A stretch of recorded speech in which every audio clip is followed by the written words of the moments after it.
The women's movement has no interest in domestic violence. Its only main interest is and always has been money. And until you grasp that, then you don't really understand what's going on. It's not a gender issue. It has nothing to do with patriarchy. That's a whole made-up nonsense. It's actually fraud. At that point, before I actually opened the refuge, the women's movement, both across the Western world, became a very fashionable thing to do. And they did get funding, as thousands of women paid to join this movement. In England, it cost you £3.10, which is quite a lot of money, actually, in the 70s. But that money was running out, so they needed further funding. And this I knew would happen. Even as I actually opened the door and the women poured in, I thought to myself, yeah, this is going to be perfect. It's a perfect issue for a feminist movement who say all men are violent.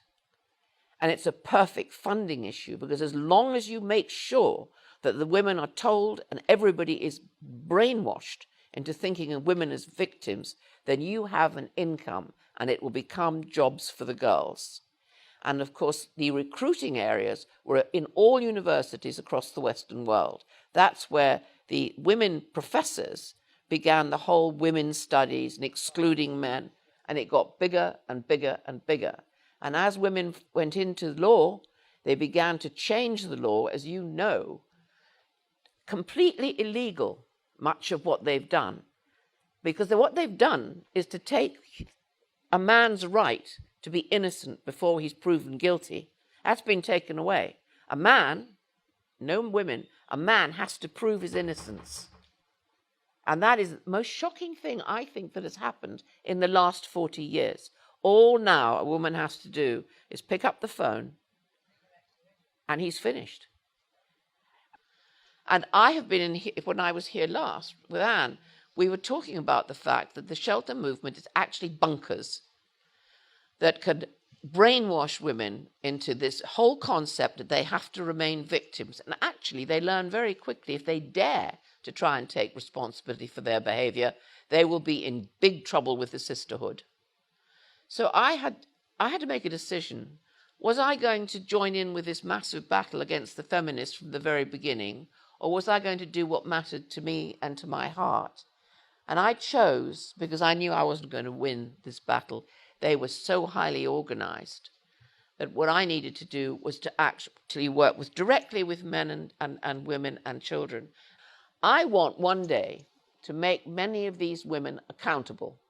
I want to actually charge them with fraud. I do.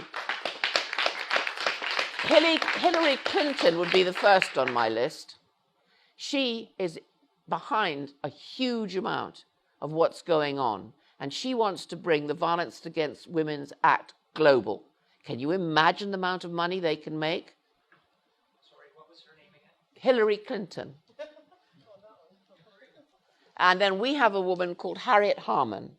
She produced a policy document. She's the Minister for Women, and she's in the Labour Party.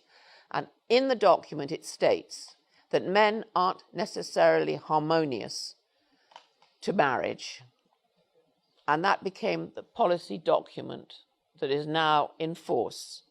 Talking about the laws, we've got a new law now coming in England. I don't know if you have it here. It's called the Cinderella Law.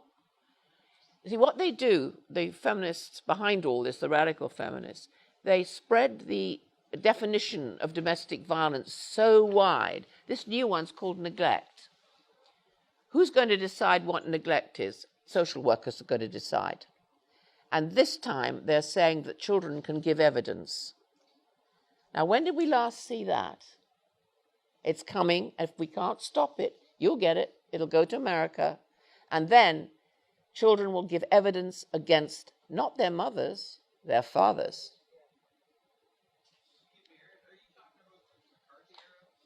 Sorry?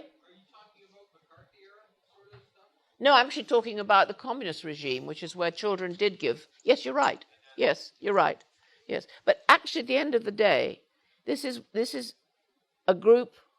Any time you get a group like this, who by definition have decided that another group are actually evil, and this is the scapegoating that goes on. These men are the scapegoats, and you can drive the men out into the desert.